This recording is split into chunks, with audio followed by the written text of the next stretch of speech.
While the spotlight is on the economic downturn and safe shipping, these are not the only areas the cruise sector is closely working on, together with European international institutions. I would therefore like to take this opportunity to go over the current major hot topics on the ECC agenda. The first, the greenhouse emissions. The ECC has responded in detail to the European Commission's consultation on European measures to reduce carbon emissions from ships. The cruise industry as a whole is already taking extensive voluntary efforts to reduce its carbon footprint and will continue to do so. We fully supported the recent adoption of mandatory energy-efficient design, and we now see it as a clear demonstration that the IMO is capable of delivering meaningful policy of climate change. This confirms our firm belief that the EU should drive forward global measures governing maritime greenhouse emissions in the IMO, rather than focus on regional schemes. Second, fuel cost and availability. The cruise sector is constantly hit by the escalating cost of fuel. Fuel costs represent 30% of the operating cost of any cruise vessel. The industry therefore has a strong economic incentive to minimize its consumption.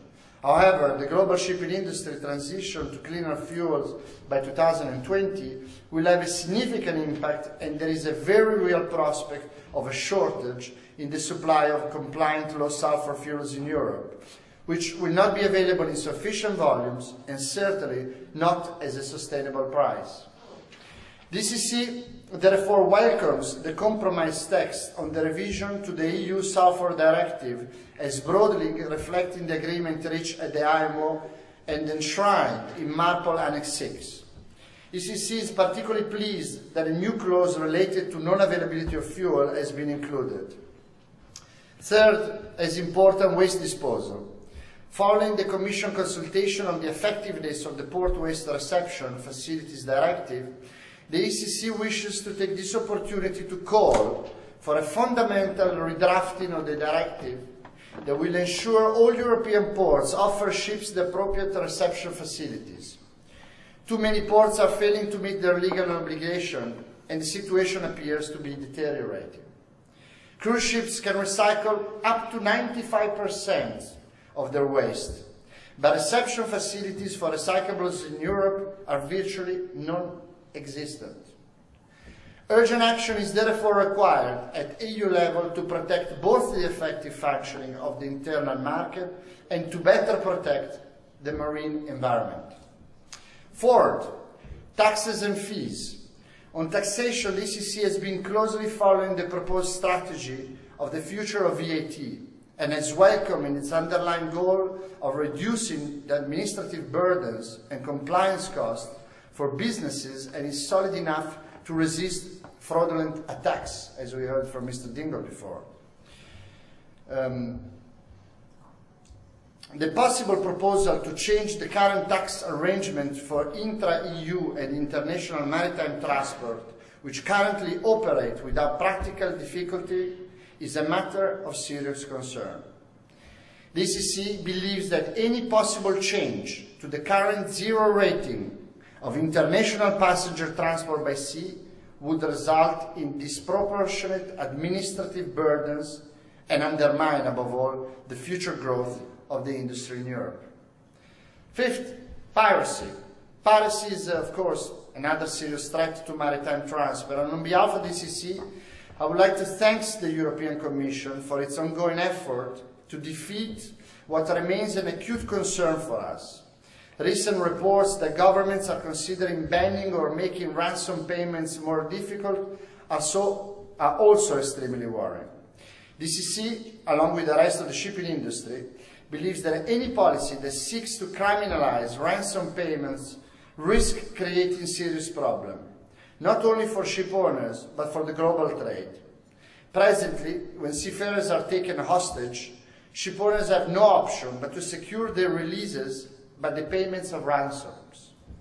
The only alternative would be for them to abandon their crews to appalling treatment and to a certain fate. If ransom payments are prohibited, many seafarers would simply refuse to serve, and shipping companies would likely decide not to sail in the affected danger area. This would have a significant economic impact, not just for the cruise industry, but on a larger proportion of world trade. And of course, including 40% of all trade shipment. Finally, as an integral part of our social agenda, let me add that ECC supports, of course, the goals of the Maritime Labour Convention and is confident that the European Commission recent proposal relating to the enforcement of its key elements in matters such as condition of employment, working hours, food and catering, medical care, repatriation and accommodation at sea will result in its practical application.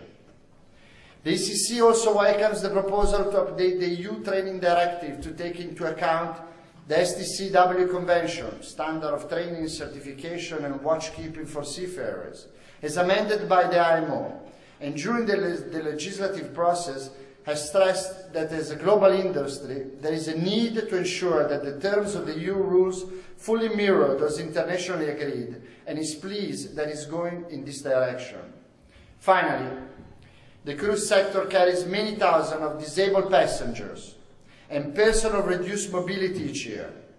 In this regard, the ECC has worked closely with the European Commission on both developing the passenger rights regulation and keeping the Commission informed on the initiative taken by the industry to ensure that it will be effectively implemented when it comes into force this coming December. There is a widespread recognition that the cruise industry makes a significant social and economic contribution to Europe. And from that information that I've just shared, I hope that it's clear that we operate to the highest standards. The cruise industry truly stands out, particularly in these troubled economic times. And for the sector to continue its sustainable growth, we very much need the EU institutions to continue this helpful dialogue with us. Thank you very much for being with us today. Thank you. Thank you.